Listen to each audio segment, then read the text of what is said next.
il serait lui-même le diable. Exorcisme, sacrifice, un être maléfique. Le diable s'habille en Prada.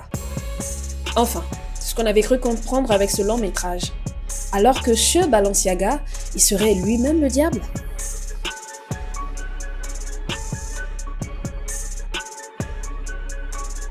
Il n'y a pas très longtemps sur les réseaux, il s'est éclaté aux yeux de tous le scandale Balenciaga. On parle de rituels, exorcismes, sacrifices et même pédophilie. Vous êtes probablement tombé sur certaines vidéos des influenceurs faisant appel au boycott ou encore celles des femmes et mères protestant contre la marque. Kim Kardashian, étant ambassadrice directe de la marque et égérie, s'est vue se faire harceler dans tous les sens sur les réseaux par ses fans. On pourrait aussi l'interpréter par entre gros cachets, statut d'influenceuse et mère, montre-nous ta valeur. Ouais. Trop de pression. La maison de mode Balenciaga est dans l'œil du cyclone, c'est-à-dire ciblée de toute attaque. Et cette fois, la controverse ne jouerait pas en sa faveur. Pour sa campagne publicitaire de nouvelles collections, elle mettait en scène des enfants avec des objets suggestifs, comme des ours avec des harnais BDSM.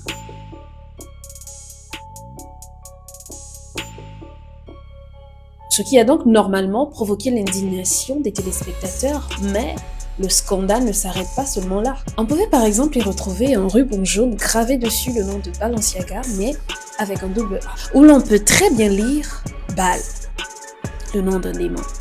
Un être maléfique qui est même nommé dans la Bible. Il est l'un des 7 princes de l'enfer, connus pour les sacrifices des enfants. En allant encore plus loin, d'autres ont écrit Balenciaga sur Google Translation, Google Traduction, en tapant en 4 mots le nom de la marque, du latin en anglais, Balenciaga.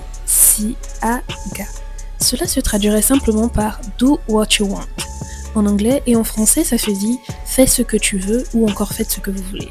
C'est-à-dire un monde sans règlement, sans loi, où tout le monde peut vivre comme bon lui semble. Mais encore, en essayant de traduire le même nom, mais cette fois avec un double A comme trouvé sur les photos, toujours en latin, Balenciaga, cela se traduit simplement par Bal is king en anglais, en français Bal est roi. Les conspirationnistes ont réalisé quelque chose de pervers, des symboles dissimulés dans des photos. Terrifiant même pour les plus sceptiques. Dans la nouvelle campagne dans laquelle il n'y a pas d'enfants, ce qui d'ailleurs apaiserait le cœur de certains, mais confirme la théorie d'autres et rend la situation encore plus confuse. Comme le cas de cette photo, mettant en scène une femme avec une attitude confiante, et en ayant zoomé par curiosité de savoir ce qu'il y aurait derrière elle, on retrouve le nom de Michael Bormans, un peintre connu pour son art dérangeant, généralement représenté par les enfants. Et évidemment, les similitudes ont été trouvées dans ses peintures. Et ce n'est toujours pas fini. Sur une autre image, une photo contiendrait une affaire judiciaire en arrière-plan et un diplôme ayant appartenu à John Philip Fisher, accusé d'avoir fait du mal à sa petite fille pendant des années.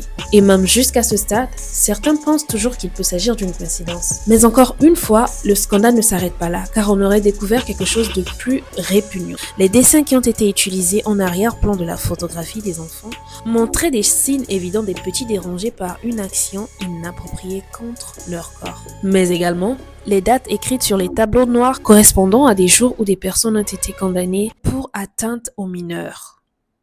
Ils ont également affirmé que des chaussures rouges sont souvent utilisées par des groupes pédophiles comme code d'intégration. À ce jour, la marque a donc préféré se laver les mains de cette affaire, accepter leur erreur de ne pas avoir vérifié la campagne, accuse ceux qui les avaient conçus pour responsables. Et ils ont même annoncé le procès contre la société de production.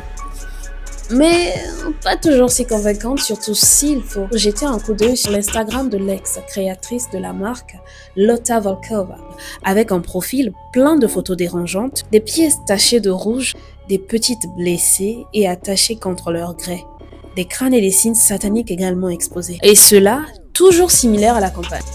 Après les appels au boycott et protestations, la marque semblerait bien vivre les représailles de ces actes, comme certains ont pu les notifier à cause de ces espaces de vente morte.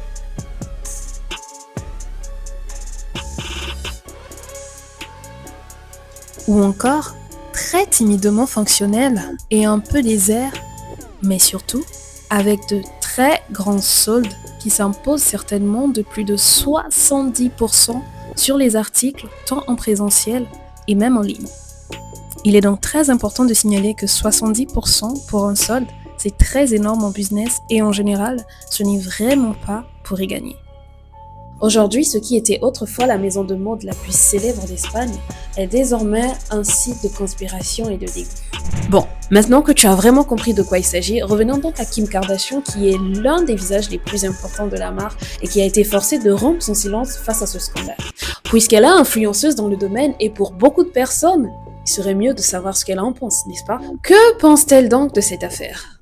Après un post le même jour, vêtue en Adidas et également en Balenciaga sur Instagram, la reine du showbiz s'était finalement décidée de sortir de son silence et nous dire ce qu'elle pensait réellement du scandale sur son Twitter, où elle a brièvement répondu sur 3 posts dont je traduirai pour vous. Pour mon futur avec Balenciaga, je suis récemment en train d'évaluer ma relation avec la marque, se basant sur leur volonté d'accepter la responsabilité sur quelque chose qui n'aurait jamais dû arriver pour commencer. J'ai été silencieuse pour quelques jours, pas parce que je n'ai pas été dégoûtée ou outragée par la récente campagne de Balenciaga, mais parce que je voulais une opportunité de parler avec leur équipe pour comprendre comment cela a pu arriver.